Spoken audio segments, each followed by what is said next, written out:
Mucho antes de Internet, antes de que los rascacielos tocaran las nubes, incluso antes de que nuestras ideas más familiares tomaran forma, existieron civilizaciones que sentaron los cimientos mismos de nuestro mundo, construyeron estructuras más allá de la imaginación, crearon sistemas de leyes y dieron a luz a la democracia y la filosofía.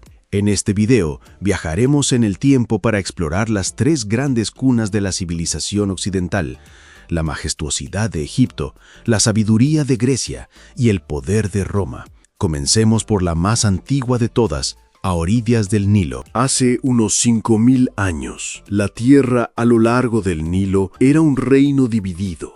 Al norte, el fértil delta formaba el Bajo Egipto. Al sur, el largo valle del río constituía el Alto Egipto. Tenían sus propios reyes, sus propios dioses, sus propios símbolos, hasta que un hombre apareció. Ese fue Narmer, rey del Alto Egipto, quien marchó para conquistar el norte. Unificó las dos tierras, convirtiéndose en el primer faraón de todo Egipto. Llevaba el Psent, la doble corona, una fusión de la corona blanca del sur y la corona roja del norte. Este acontecimiento marcó el amanecer de la primera dinastía, inaugurando una era gloriosa que duraría casi 3000 años. 500 años después de la unificación, alrededor del 2600 antes de nuestra era, los faraones habían alcanzado un poder absoluto y eran vistos como dioses vivientes en la tierra. Para manifestar su autoridad y asegurar su vida eterna en el más allá, comenzaron a construir tumbas magníficas. El faraón Keops, también conocido como Jufu, de la cuarta dinastía, ordenó la construcción de una de estas tumbas en Giza. Esta empresa colosal movilizó a decenas de miles de trabajadores y tardó aproximadamente 20 años en completarse. Fue construida con más de 231 millones de bloques de piedra caliza, cada uno con un peso promedio de 2.5 toneladas. Durante 3800 años, se mantuvo como la estructura más alta construida por el hombre en el mundo. Su propósito no era simplemente ser una tumba, sino servir como un símbolo eterno del poder del faraón y de la perdurabilidad de su reinado. Más de 1000 años transcurrieron. La era de las grandes pirámides había quedado atrás en Egipto. Los faraones ahora eran sepultados en tumbas ocultas en las profundidades del Valle de los Reyes. Entre ellos se encontraba un joven rey, que ascendió al trono siendo un niño y falleció antes de cumplir los 20 años. Históricamente no fue un faraón de gran relevancia, pero el destino lo convertiría en el faraón más famoso de la era moderna. El reinado de Tutankamón comenzó tras el caos religioso de su padre, el rey Akenatón, quien había intentado reemplazar a todos los dioses de Egipto por una única deidad, Atón. La misión principal de Tutankamón fue restaurar las creencias religiosas tradicionales. Murió inesperadamente siendo aún muy joven. Su fama se debe al descubrimiento de su tumba en 1922 por el arqueólogo Howard Carter. Fue hallada casi completamente intacta, conteniendo más de 5000 artefactos, incluida su legendaria máscara de oro macizo. Es la única tumba de un faraón hallada intacta jamás descubierta. Si Tutankamón se hizo famoso en la muerte, hubo un faraón que fue una leyenda en vida. Reinó durante 66 años, vivió más de 90, engendró más de 100 hijos y erigió monumentos a lo largo y ancho de Egipto. Fue Ramsés II, conocido en la historia como Ramsés el Grande. Al principio de su reinado, Ramsés II lanzó campañas militares para reafirmar la influencia egipcia en el Próximo Oriente. La más famosa de ellas fue la batalla de Kadesh contra el Imperio hitita. Ambos bandos se atribuyeron la victoria, pero el resultado fue un punto muerto.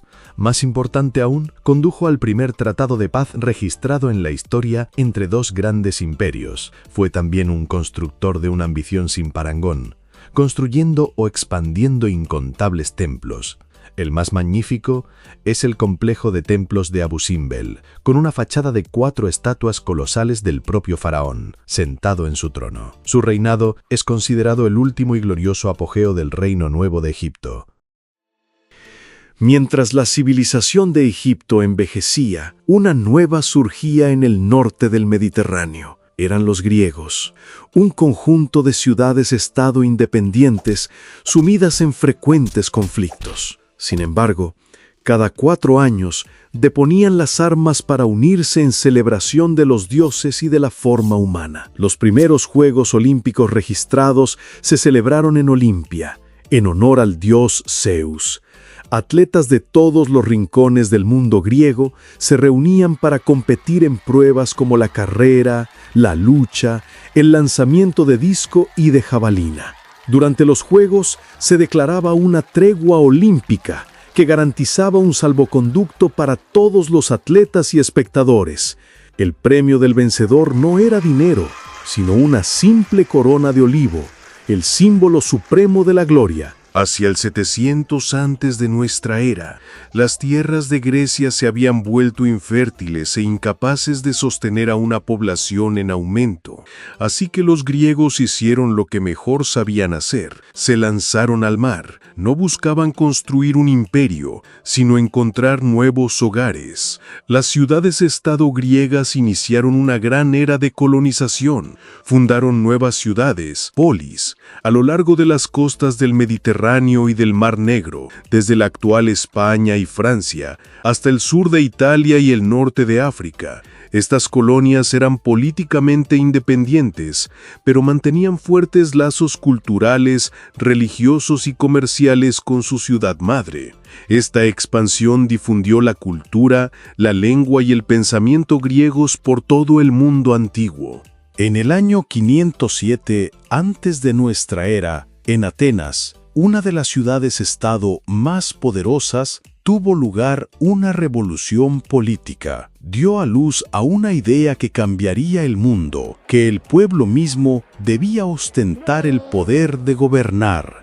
El reformador Clístenes introdujo profundos cambios, estableciendo la democracia, el gobierno del pueblo. Todo ciudadano ateniense, varón y adulto, tenía el derecho de participar en la asamblea, de votar directamente las leyes y de decidir sobre los asuntos de guerra y paz. Los magistrados eran elegidos por votación o por sorteo, creando así una oportunidad para que incluso los ciudadanos más pobres participaran en el gobierno. Esta fue una forma de democracia directa, el fundamento de los ideales democráticos posteriores, aunque todavía excluía a mujeres, esclavos y extranjeros. Tras repeler la invasión del poderoso imperio persa, Atenas entró en su edad clásica, una era dorada de arte, arquitectura, filosofía y drama, y desde el norte de Grecia, un genio militar surgiría para heredar esta cultura y extenderla hasta los confines del mundo conocido. En el 480 antes de nuestra era, Atenas se convirtió en el corazón cultural de Grecia. Fue el tiempo de los grandes filósofos, Sócrates, Platón y Aristóteles. Bajo el liderazgo de Pericles, los atenienses construyeron el Partenón en la cima de la Acrópolis en el 447 antes de nuestra era, un templo dedicado a la diosa Atenea. La estructura fue el pináculo de la arquitectura griega, un símbolo de la riqueza, el poder y los ideales democráticos de Atenas. En el 332 antes de nuestra era, Alejandro, rey de Macedonia, tras haber unificado Grecia, comenzó su conquista del imperio persa. Marchó sobre Egipto, donde fue recibido como un libertador del dominio persa. Los sacerdotes egipcios lo declararon hijo del dios Zeus Amón, legitimando su papel como faraón. Fundó la ciudad de Alejandría, que se convertiría en un gran centro de cultura y saber para el mundo entero. En poco más de una década, Alejandro había conquistado un imperio que se extendía desde Grecia hasta la India, pero murió repentinamente en Babilonia a la edad de 32 años, en el año 323 antes de nuestra era. Su muerte sumió al imperio en un caos inmediato. Sus generales, los diádocos, lucharon por el poder, desmembrando el imperio en reinos más pequeños, como el reino ptolomaico en Egipto y el imperio seleucida en Persa. Aunque el imperio se desintegró, sus conquistas dieron paso a la edad helenística, una era en la que la cultura y las ideas griegas se extendieron y se mezclaron con las culturas de Oriente. Retrocedamos en el tiempo hasta el 753 antes de nuestra era, en el mismo momento en que los griegos celebraban sus Olimpiadas y se lanzaban al mar. Otra historia se desarrollaba en la península itálica, la leyenda de dos hermanos gemelos y una loba. Eran Rómulo y Remo, hijos gemelos de Marte, el dios de la guerra. Abandonados y dejados a la deriva en el río Tíber, fueron salvados y amamantados por una loba que los encontró en la orilla. Al alcanzar la mayoría de edad, resolvieron fundar una nueva ciudad. Pero en una disputa sobre su ubicación, Rómulo mató a Remo y se convirtió en el primer rey, nombrando la ciudad en honor a sí mismo, Roma. Aunque es una leyenda, esta historia encarna el espíritu de los romanos, un pueblo de origen divino, voluntad de hierro y, en ocasiones, una ambición brutal. En el año 509 antes de nuestra era, el último rey de Roma, Tarquinio el Soberbio, era un tirano. Un acto atroz cometido por su hijo impulsó al pueblo, liderado por Lucio Junio Bruto, a alzarse y derrocar la monarquía. En lugar de elegir a un nuevo rey, los romanos forjaron un nuevo sistema, la res publica, la república, que significa la cosa pública. El poder fue confiado a 2 cónsules elegidos anualmente y al Senado, una asamblea de patricios. Este sistema fue diseñado para asegurar que ningún hombre volviera a ostentar jamás el poder absoluto. La República había transformado a Roma, de una humilde ciudad-estado, en la dueña del Mediterráneo. Pero esta misma expansión creó generales demasiado poderosos, ejércitos demasiado leales y una inestabilidad que desgarró a la República desde su interior. Mediante una disciplina de hierro y legiones de una eficacia implacable, Roma conquistó y unificó gradualmente la península itálica entera bajo su dominio hacia el 265 antes de nuestra era. Tras conquistar la Galia y emerger victorioso de una brutal guerra civil, Julio César se convirtió en el hombre más poderoso de Roma y fue nombrado dictador perpetuo. Temiendo que se proclamara rey y destruyera la República, un grupo de senadores conspiró para asesinarlo en el propio Senado en el año 44 antes de nuestra era. La muerte de César no salvó a la República. Por el contrario, sumió a Roma en una nueva serie de guerras civiles. El vencedor final que emergió fue Octaviano, sobrino nieto y heredero de César. Con gran astucia, rehusó el título de rey. En su lugar, el Senado le confirió los títulos de Augustus, el Venerable, y Princeps, el primer ciudadano, en el año 27 antes de nuestra era.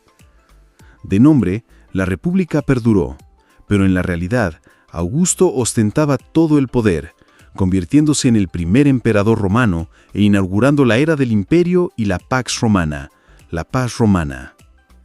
Hacia el 476 de nuestra era, tras casi 500 años de existencia, el Imperio Romano se había vuelto demasiado vasto para ser gobernado. Fue dividido en el Imperio Romano de Occidente y en el Imperio Romano de Oriente. Occidente fue implacablemente atacado y saqueado por tribus germánicas. En el 476, el último emperador romano de Occidente, de nombre irónico Rómulo Augustulo, fue depuesto por un caudillo germánico. Este suceso es ampliamente considerado como el que marca el fin del Imperio Romano de Occidente y el cierre de la antigüedad. Roma había caído, Grecia había sido conquistada, y los faraones no eran sino momias en sus tumbas. Pero su legado era inmortal. Los egipcios nos legaron maravillas de la arquitectura y los primeros albores de la medicina y la astronomía. Los griegos nos dieron la filosofía, la democracia, el drama y la ciencia. Los romanos dejaron tras de sí el derecho, la ingeniería, la lengua latina y el modelo para gobernar un imperio. Y en nuestro próximo video nos adentraremos en la Edad Media, una era de caballeros y castillos, de fe y de grandes guerras.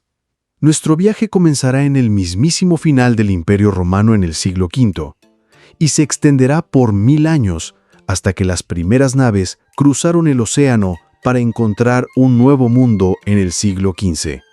Si disfrutaron de este video y quieren acompañarnos en la siguiente etapa de nuestro viaje, No olviden darle a me gusta, compartir y sobre todo suscribirse al canal.